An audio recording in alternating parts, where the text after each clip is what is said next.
Here's a chap with a common enough problem, wanting to communicate something to someone. The Chinese memo-padded in pictograms. The Egyptians ordered hookahs in hieroglyphics, while the Assyrians chiseled contracts in cuneiform. Then there were the Romans. When they weren't scribbling a scroll with a quill, they were likely to be taking the tablets. That was the problem, trying to keep the courier service compatible with their conquests. And so their lines of communications were stretched further and further and further and further. But let's face it, things hadn't improved all that much by the time Chaucer had his tale to tell. Ah, Sir Clank the courier, knight to bishop, your move, prithee?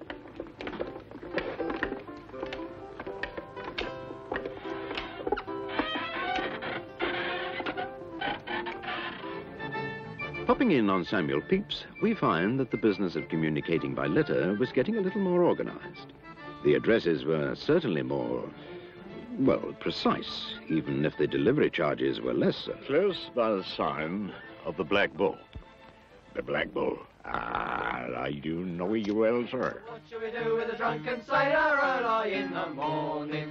Hooray! A few hiccups twixt dispatch and delivery was still a recognized hazard. But with the industrialization of the country came a demand for a more dependable letter delivery service, with more and more letters to be delivered to more and more places. Increased numbers to increasing numbers, it might be said.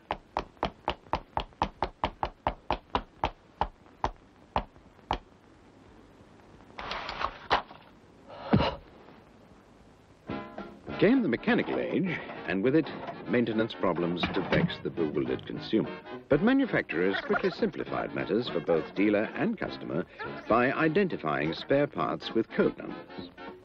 In the same way, expanding mail order industry brought service and certainty to its customers by coding their catalogue wares. As trade flourished, new businesses opened and established ones expanded.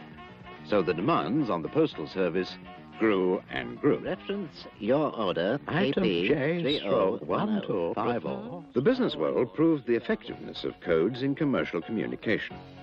So it was to a coding system that the post office turned.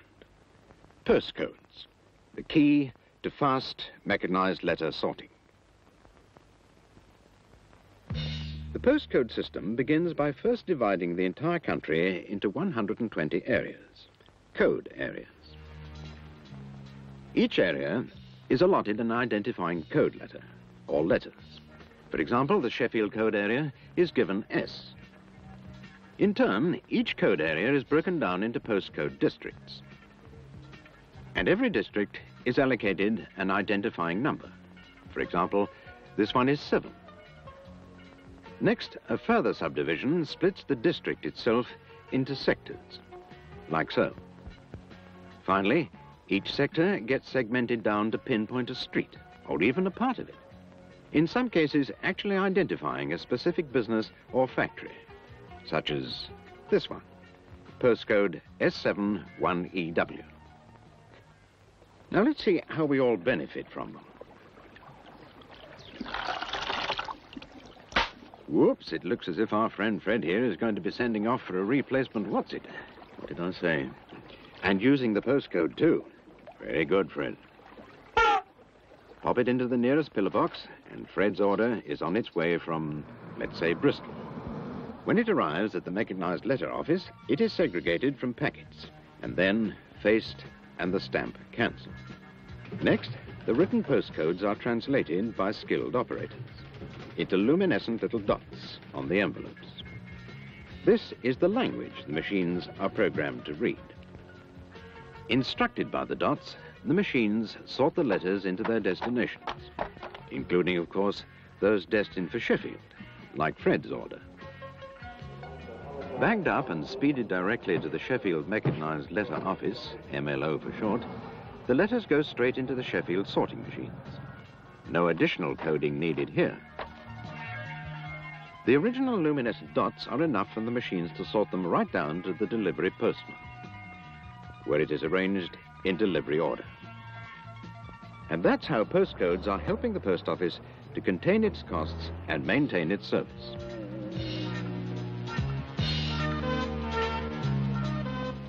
And thank you, Mr. Postman. These figures are letters, the number we are programming to sort mechanically in the time you've been watching this film. So, postcode it. It makes good business sense.